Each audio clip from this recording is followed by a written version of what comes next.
Oui, alors moi j'étais musulmane il y a encore 2 mois et demi. Waouh. Et je suis médecin, on m'a annoncé un cancer des ovaires au mois de juin. D'accord, d'accord. Et pendant 3 semaines, un mois, en fait, j'étais très très mal, jusqu'à entendre parler de Jésus. Quoi, j'en avais déjà entendu parler, mais là j'ai été vraiment touchée sur une vidéo comme ça un soir chez moi. Et donc je me suis intéressée à cette personne et en fait j'avais pleuré pendant 3 semaines de tristesse et là je pleurais d'amour. Waouh. Et je comprenais pas. Donc j'ai regardé beaucoup de vidéos témoignages sur Jésus et le soir même, c'était le 11 juillet de cette année 2018, Waouh. je me suis mise à genoux dans ma chambre pour la première fois de ma vie devant Dieu et j'ai supplié pendant 20 minutes, Jésus, si tu existes vraiment, moi ça me suffit pas d'entendre parler de toi, je veux te voir. Et je veux te voir d'une façon que plus jamais de ma vie je vais douter de toi. Et en fait, pendant 20 minutes, j'ai attendu, j'ai supplié à genoux. Et il s'est rien passé, je suis retournée dans mon lit. Et là, j'ai entendu une voix qui me disait « Retourne-toi ». Et j'ai fait ma rebelle. J'ai dit « Mais il n'y a rien, il y a un mur blanc derrière moi ». Et j'ai entendu une deuxième fois « Retourne-toi » de façon très forte. Et là, je me suis retournée. Et en fait, au-dessus de mon lit, j'ai fait plusieurs pas de recul parce qu'il y avait la tête de Jésus, en fait. Waouh. Et énorme. Et en fait, dans ses yeux, ses yeux sont pas comme les nôtres en fait. Il n'y a pas un cercle quoi. Il y a tous les univers dans ses yeux. Et en fait, il m'a regardé, il m'a transpercé le cœur. Et en fait, là, j'ai une urgence intérieure Waouh. qui, pour une musulmane, est incompréhensible. C'est-à-dire que c'est pas venu de mon mental. Je devais me faire baptiser le plus vite possible. Oh, wow. Donc le lendemain, j'ai cherché partout où me faire baptiser. J'ai regardé des églises sur Internet. J'étais devant des églises, j'étais là postée. C'était le 12 juillet. Et ça parlait pas à mon cœur. Je disais non, non, non. Les catholiques, les protestants, non, non, non. Et à la fin de la journée, j'ai dit à Jésus, tu m'as donné cette envie-là, donc guide-moi. Et donc il m'a guidée en fait vers des personnes qui font des baptêmes dans des lacs, des piscines, des trucs. Et donc j'ai été baptisée le 13 juillet 2018. Et là, j'ai vraiment vu, parce que en fait, je suis médecin psychiatre, addictologue, et je croyais pas trop aux esprits, tout ça. Et là, j'ai vu des esprits sortir de moi, etc. Wow. Donc j'ai dit.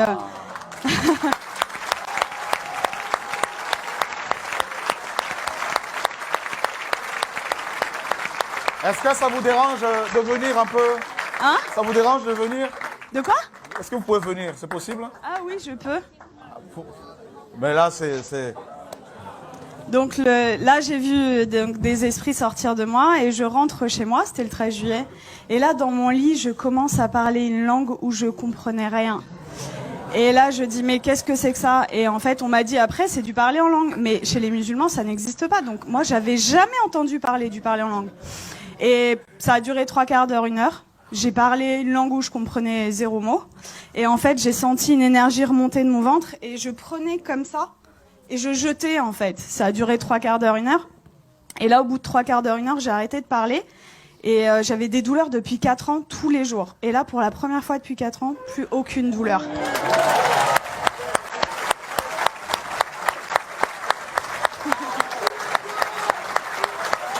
Ah.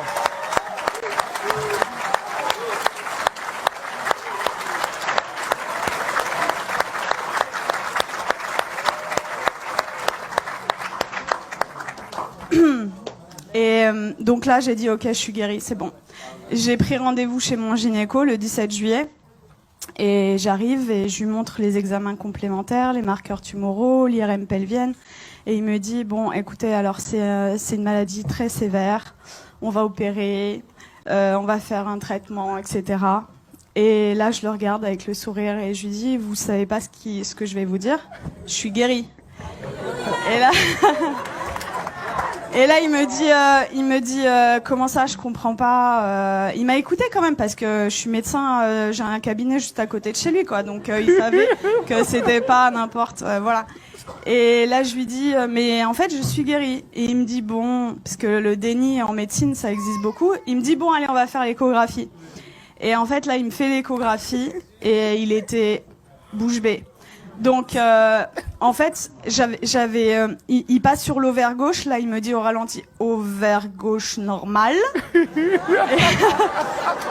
Et après, il passe sur l'ovaire droit et il me dit, ah, il y a 2 images. Je dis, ouais. Et il me dit, ah, mais attendez, c'est des follicules de maturation. Donc, en fait, les follicules de maturation, c'est ce qui donne les ovules. Et moi, je n'en avais plus. Donc, en fait, là, mes ovaires étaient morts et ils sont revenus à la vie. Oh.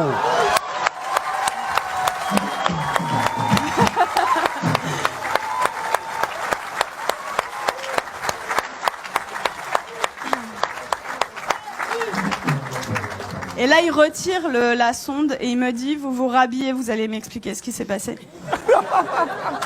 Et du coup, je lui raconte en gros que j'ai rencontré Jésus 6 jours avant, qu'il m'a guéri et tout. Et il me dit, bon, écoutez-moi bien. Moi, je crois en Dieu, donc je pense que c'est possible. Je suis juive, donc je pense que c'est possible. Mais vous êtes médecin, attention, gardez ça pour vous. Et là, je lui ai dit, j'ai rigolé. Je lui ai dit, c'est impossible. Je lui ai dit, je veux que le monde entier...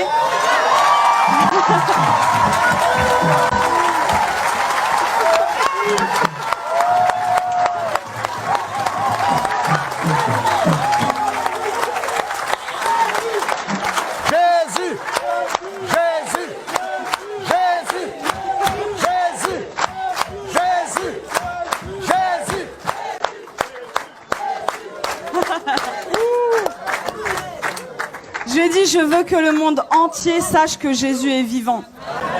Et il m'a dit, bon, ok. Et il m'a fait mon compte rendu d'échographie, qui était normal. C'était un plaisir pur. Et il me le rend. Et là, il me dit, est-ce que je peux vous faire la bise au lieu de me serrer la main? Je dis, bien sûr. Et il me prend le visage et il me dit que Dieu vous garde. Et en fait, ce que je raconte partout autour de moi, c'est, tout à l'heure, le frère disait que vous aviez vécu au Cameroun l'acte des apôtres. En fait, c'est ce que je vis tous les jours, quoi. Et c'est-à-dire que je travaillais que en cabinet. Le Seigneur m'a amené à travailler à l'hôpital, aux urgences. Et en fait, je vois des cas psychiatriques sévères. Et ma première garde après mon baptême, les infirmiers, le geste qu'ils ont fait le plus dans la nuit, c'était ça. Ils y croyaient pas, en fait. Il y avait que des miracles. Toute la nuit. Ils ont pas compris.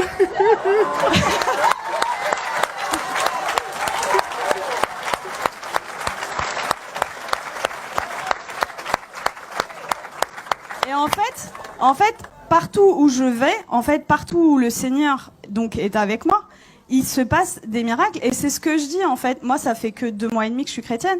Et je vois les frères et sœurs, ils osent pas parler de Jésus. Ils ont limite honte de lui. Je dis, mais oh! Moi, je vais au salon de coiffure, il y a des coiffeuses qui sont guéries. Je vais à la boulangerie, à la boulangère.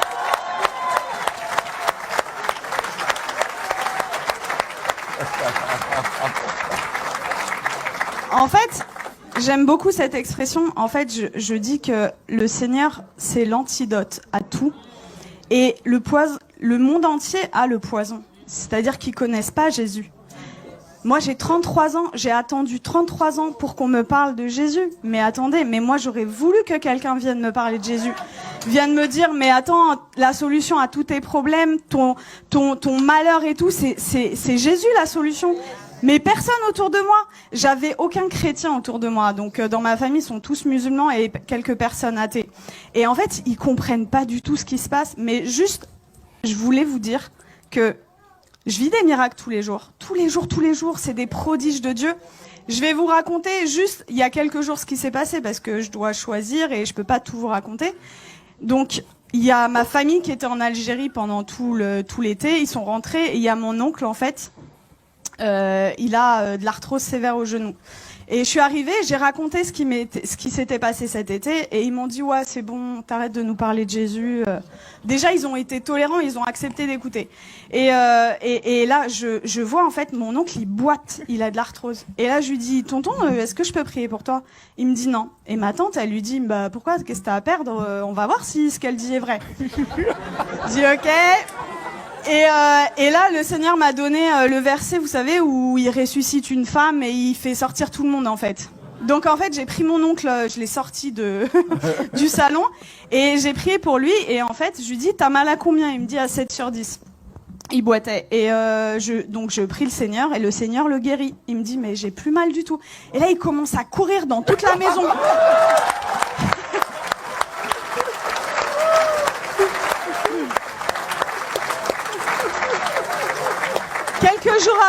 Quelques jours après, je retourne dans la famille et là, il me dit, Nermine, tu vas pas me croire, j'ai vu mon ophtalmo. En fait, il voit son ophtalmo 2 fois par an et pour son glaucome. Donc le glaucome, c'est une maladie chronique, c'est à vie, c'est comme le diabète.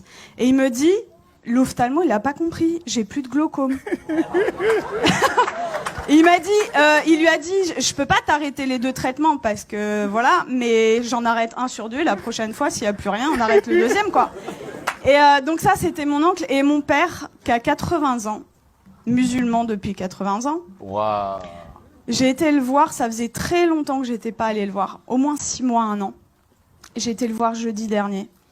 Et en fait, je lui ai raconté ce qui m'est arrivé.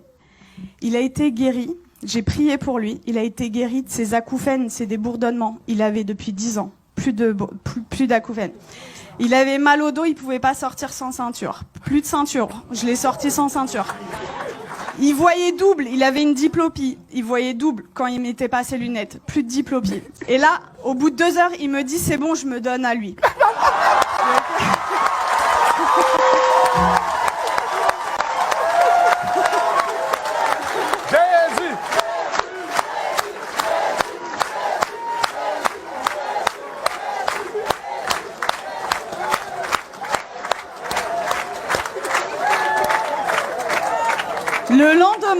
Le lendemain, donc c'était vendredi là, non, c'était pas hier, c'était vendredi dernier.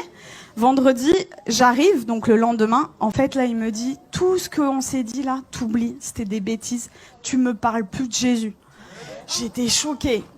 Je dis bon, ok. Et là, dans ma tête, au bout de 2 minutes, je dis non, ça va pas se passer comme ça. Et ça, vraiment, les frères et sœurs, c'est un truc hyper important. Vous priez, mais il faut proclamer aussi ce qui est écrit dans la parole. Et donc, dans ma tête, j'ai dit, je proclame qu'il appartient à Jésus. Je proclame qu'il appartient à Jésus. Et donc, j'ai proclamé. Et là, il me dit, j'ai la tête lourde et tout. Et je dis, j'ai vu l'opportunité. Je dis, je peux prier pour toi? Et il me dit, non, tu m'approches pas. Et donc, en fait, 3 fois d'affilée, en 1 heure, peut-être 3 fois, je lui ai proposé. La 3e fois, il me dit, ça prend combien de temps? Je lui dis 5 secondes. Je dis ok. Il me dit ok. Donc, je mets ma main comme ça, je chasse les esprits au nom de Jésus.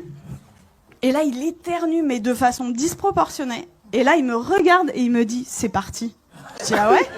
Et il me dit, tu crois que ça a un rapport avec ta prière? Je dis, bah, totalement. Et du coup, on est reparti à parler de Jésus. Je l'ai sorti, on est parti manger ensemble. Ça faisait 20 ans, ça faisait 20 ans qu'on n'était pas sortis ensemble. Et en fait, je lui ai parlé du baptême dans l'après-midi. Et dans l'après-midi, il me dit, ok, je suis ok pour être baptisé. Donc là, j'étais là. J'ai dit, je vais te baptiser dans ma baignoire, mais je voulais pas le faire toute seule. Donc j'ai écrit à des frères et tout. Oh, mon père, il veut se faire baptiser, qui sait? Et du coup, j'ai un frère qui est venu et à 21h vendredi dernier, j'ai baptisé mon père.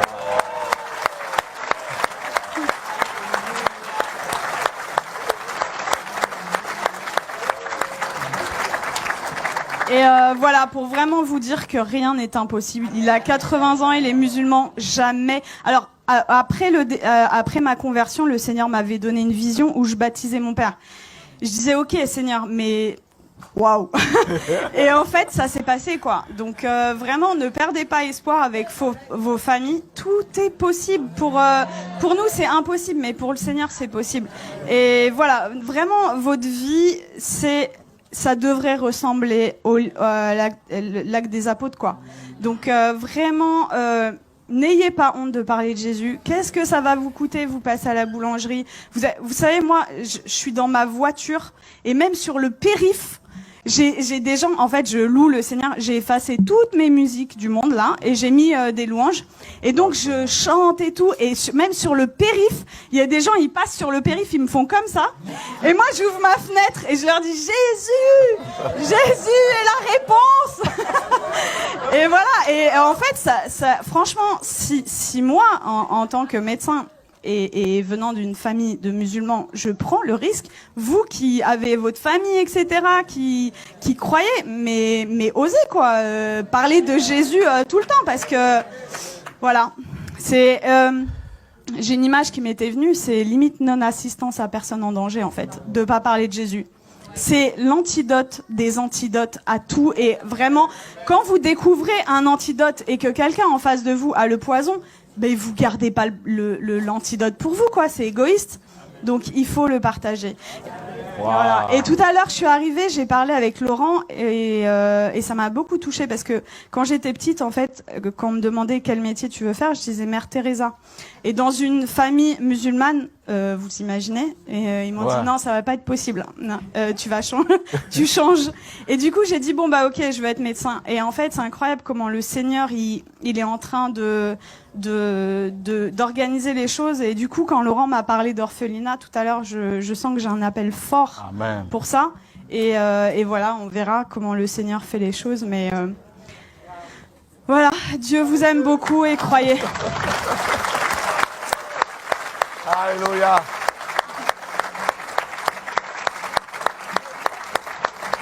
Waouh. Gloire à Dieu.